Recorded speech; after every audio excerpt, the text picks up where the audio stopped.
Hola, ¿qué tal? Vamos a presentar hoy a Joy Maher, que es arquitecta por la Universidad Alemana del Cairo, y nos va a presentar lo que es la arquitectura de tierra tradicional en Egipto y los esfuerzos que está realizando en la recuperación de esta riquísima tradición en la actualidad.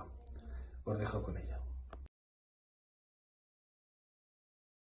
Hello, this is Joy Maher, an assistant lecturer at the German University in Cairo and a PhD researcher at Universität Politecnica de Valencia. Today I'm really excited to share with you one of the very close topics to my heart, which is Earth of Egypt. In 2019, it was my first time to really dig deeper in this topic and into this very old historical relation between earthen materials and the Egyptian context. And as many Egyptians, I have been told about many stories related to my grandparents who used to live in unbaked clay bricks, family houses in one of Upper Egypt's villages. And you can really hear many stories related to how amazing those buildings were in terms of indoor air quality, day and night, summer and winter, and actually year long. And also you can hear about the social aspect of those family houses, how those buildings were acting as a social catalyst of the whole village. And this actually raised many questions. First of all, why I don't see those buildings anymore? And is it related to the ability of those buildings to meet the current needs of the Egyptian urbanists, for example? So I was left with many more questions. That's why today I'm going to take you through a journey that I have previously gone through to have a closer look on the earthen architecture in the Egyptian context, where I'm going to start with the past, with the old history, passing through the 20th century and what has happened during this time of the modernism, and the current challenges that are currently facing the earthen architecture in Egypt, going through the new initiatives that are currently taking place, and also giving you an insight about the educational practices that we are currently experimenting with our students at the German University in Cairo. Actually, the ancient Egyptians made a great use of earthen architecture, and this choice is explained by its geographical location and its dominant religious beliefs. The Egyptian civilization grew up along the major river, the Nile, and that brought a huge quantities of earth and clay along the Nile. This provided a fertile soil not only for farming and for agriculture use, but also for construction purposes, which by then the clay and earthen materials were the national main construction material along the entire length of the Nile, from Nubia in the south till the Nile Delta in the north. As Herodotus once said, Egypt is a gift of the Nile. However, the area that benefited from the clay of the Nile was only the strip of the Nile banks, the left and the right one. The Egyptian rural fabric by then was the Nile and a huge vast agricultural land, and in between there is some hills.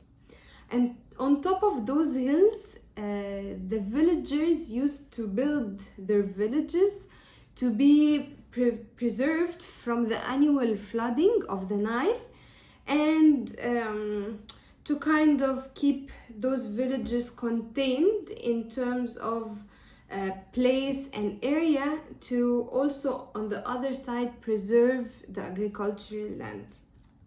For example, this is Fayoum, a very old governorate also along the Nile, where you can see the orange dots are the hills with the villages, and then the blue network is the Nile.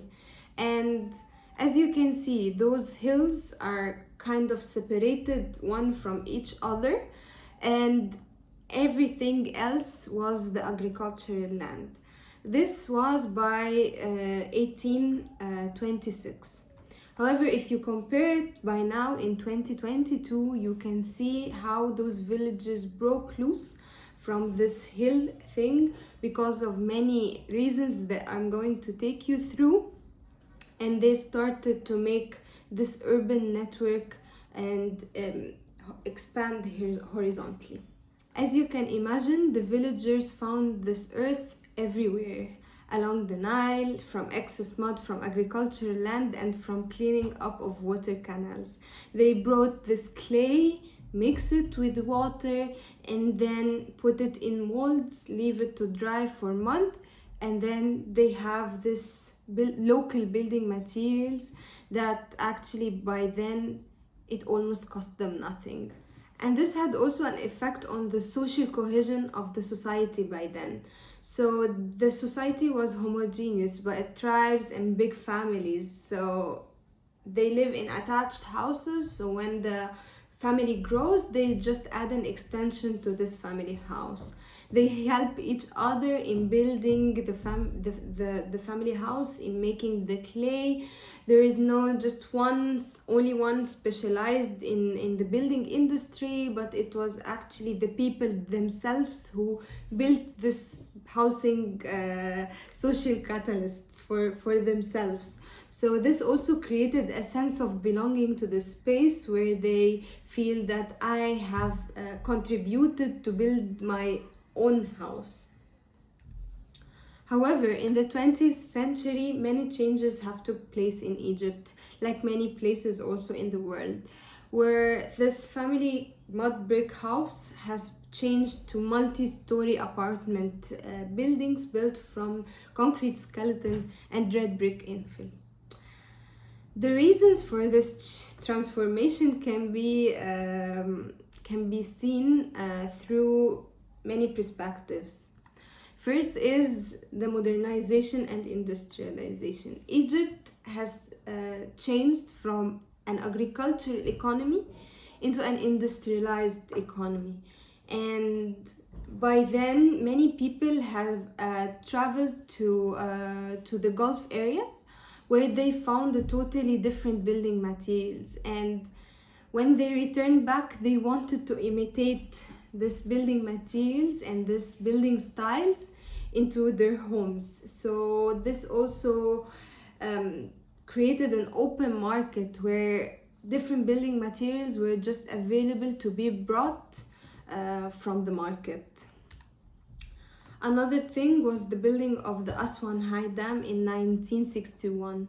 So this contributed to the stop of the annual flooding of the Nile.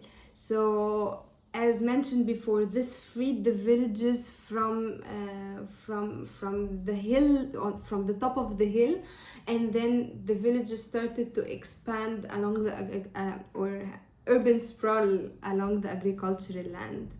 And this also caused that there is actually less mud available for building construction. And as you can imagine, if you have less mud, this means that you have really a very valuable area of agricultural land. So the government started to issue laws that prohibit the use of mud from fertile agricultural land in any act of construction, and also prohibiting the building on agricultural land. And from another perspective, the population growth in Egypt has dramatically increased, which has actually created a huge housing challenge. And this actually changed the idea of just getting an extension of the family house into the multi-story apartment building, which then also provoked the concept of renting, which was also not available and not possible previously in the rural villages. Moreover, in the 20th century, a lot of immigrations took place from the rural villages to the urban city like Cairo. And those immigrations has left the mud brick houses without proper maintenance, with lack of proper sewage system and insulation. And from another perspective, those mud brick houses were mainly in a context that rarely experienced rain. But because of the climate change and the global warming, those villages started to experience rains and storms in some time in winter, for example. So they were not designed to face or resist those types of rains, and that's why the building started to deteriorate. And from a perspective, people started to say, well, I don't want to build with a material that is not durable, not modern as I want to look and how I socially want to represent myself. In a parallel context, Hassan Fathi, also in the modernism, started to do another wave of construction. He discovered building with mud not only as a material and a technique of building, but as part of a philosophy of interaction between man and his environment and nature. He followed the international style as propagated by the Bauhaus. However, later he abandoned this modern materials and started to promote a new style, which is modernization of the Egyptian earth architecture tradition. And he had by then many architects who followed him and followed his ideology nationally and internationally as well. Fathi has many pioneering projects. One of them, for example, is Adobe Public Building in a village of New Paris in Kharga Oasis. However, this pilot project was abandoned in 1963 after the Six-Day War. But the first elements of what should have been Fathi's rural masterpiece still stand in silence in the desert, resisting the passage of time. Moreover, in the year 1948, for example, this witnessed the dramatic end of Fathi's experience of New Gorna, which used to be like a new experiment or a new initiative, how those rural villages or how to build in a modern era but with a local building material. The locals, for example, one of the locals said that the experiment back then was unique, beautiful and comfortable, but now there are negatives. The architecture is falling apart because of the increase in the ground level, the lack of sewage system, and abundance of the proper drainage system for agricultural lands. Another one said, there is an expression we say, rebuild with the spirit of Hassan Fathi, but not with the mud of Hassan Fathi. The story actually has a continuation. So after many decades from its first attempt to move the New Gorna residence of Hassan Fathi to a new place, the Egyptian government built new Al Tarif village, which had an absence to the locality in the whole construction process. But not only that, it also had the construction in red brick and concrete skeleton buildings. So they had the same elements like Hassan Fathi did, or like an imitation for the architecture elements, but not with the mud. So ironically, or also unfortunately, the building materials were irresponsive to the harsh conditions of the climate. So cracks started to appear in some of the new buildings between the reinforced concrete beams and the red brick walls. So currently the situation can be seen, for example, in the photo, and let me take you then through some graphs that show you the current situation in the housing sector in Egypt. So here you can see that along the years, how the dramatic change in the housing typologies in Egypt. So as you can see, the number of stories has changed. The typology itself, from one rural house building, family house, into multi-story apartment buildings. On another perspective, from the building material perspective, the mud brick is gradually decreasing, and other building materials are starting to dominate. But definitely, as you can imagine, that the other building materials like red brick or concrete has a huge negative effect on the environment, and they create greenhouse gas effect in the cities. There are actually current new initiatives going on in Egypt those days, and I'm going to take you also through this. But before I start taking you through the different projects, I just would like to clarify something. So along the Nile, there is the fat clay or the Nile sediments. However, Egypt, according to the Housing and Building Research Center, there is also another type of clay, which is the desert clay, which is also very good in construction.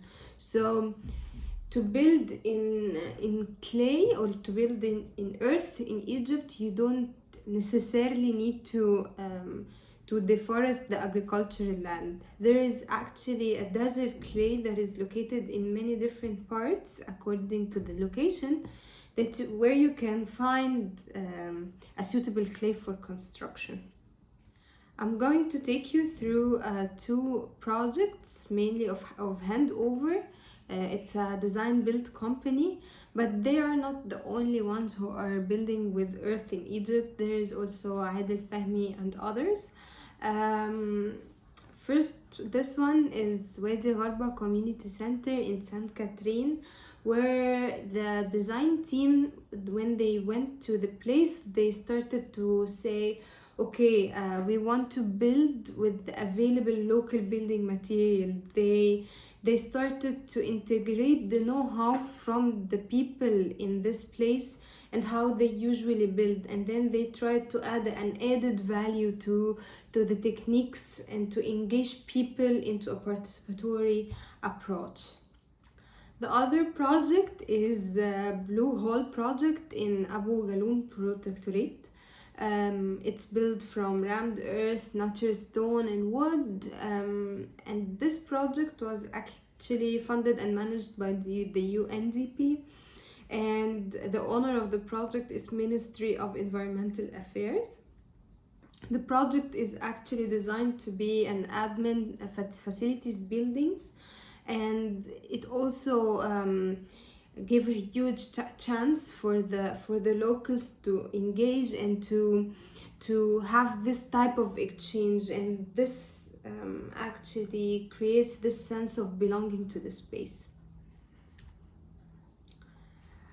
In a different context, now you can see how this know-how and passing through the information from one person to the other and from one generation to the other is so important.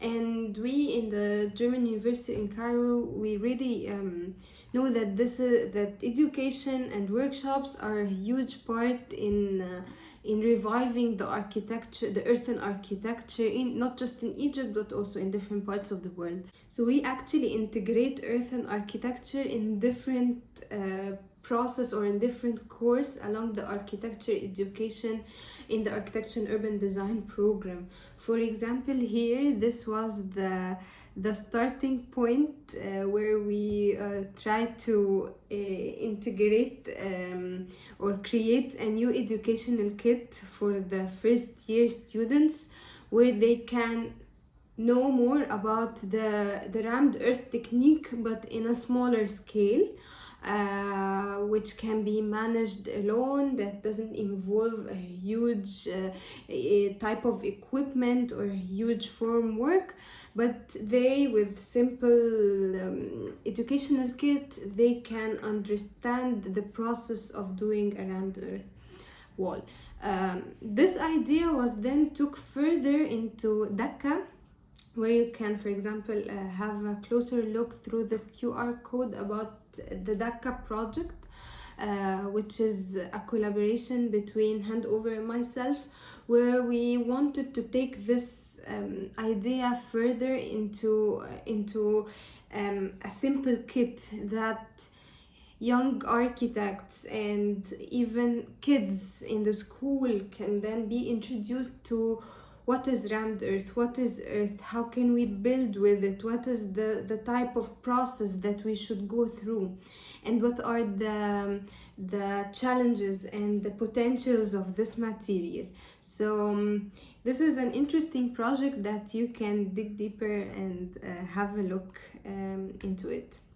This is now another workshop that we have collaborated with two elective courses, the Unplugged Matter, which is the Earth and Architecture elective, with the Robotics in Architecture, which is a digitally computational elective.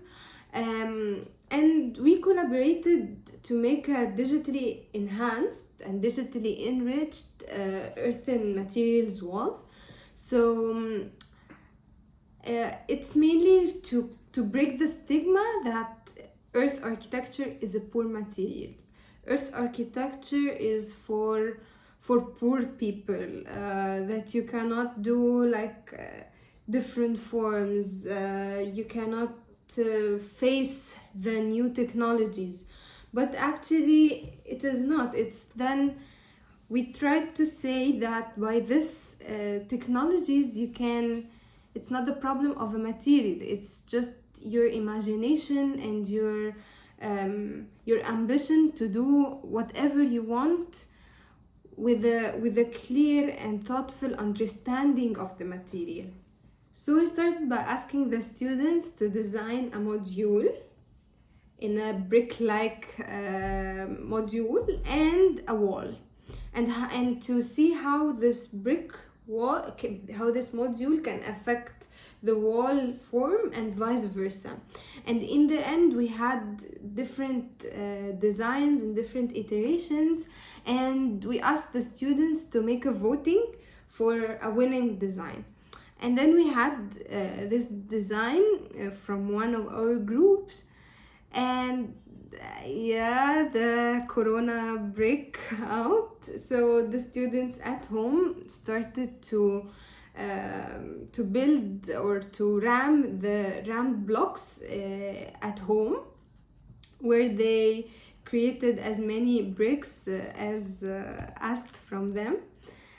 And then we had an assembly day afterwards, where we used the HoloLens to assemble all those different parts in a one complete installation.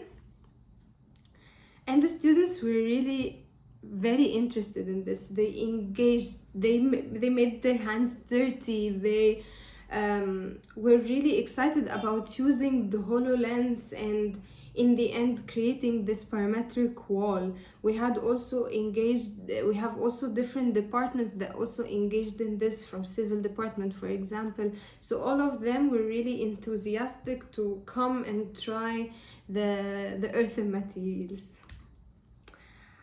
Another workshop, like this will be the final workshop that I will speak about in this presentation, where the students were asked to make a modular bench where they can have subtractions from the form and so on. So we started by a mini workshop where the students started to understand the ramming process with this small educational kit, and they started to ram and in the end see how the form and the module will look like next to each other.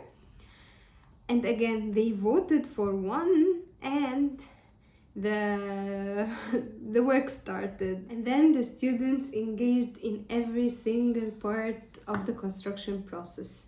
they got their hands dirty, they mixed, they transported the material to the construction place, they rammed, they were really involved in all the process. They were also asked to do an urban mining exercise where they were asked to bring an element from their neighborhood that nobody is using anymore, or it's in the waste accumulation in the district, and then recycling it into the new bench. And we had actually very interesting insights in this. And finally, this is the final product of the benches, where the students were really proud of what they did, and they had an insightful experience to build something while really still undergrad, and not to build with any material, with earthen materials. I believe that those educational practices that we are doing with the students, not just us, many places wide world are with different institutions are trying to encourage the students to build with rammed earth or with earthen materials, will definitely have an impact on the future of the built environment in our countries and cities very soon, because those architects, those young architects, are the future. So if you expose them to different sustainable and local building materials, I believe that hopefully soon we can find the change. Thank you for watching this, and really looking forward to receive your emails with any questions or comments, to have an insightful discussions afterwards. Bye bye.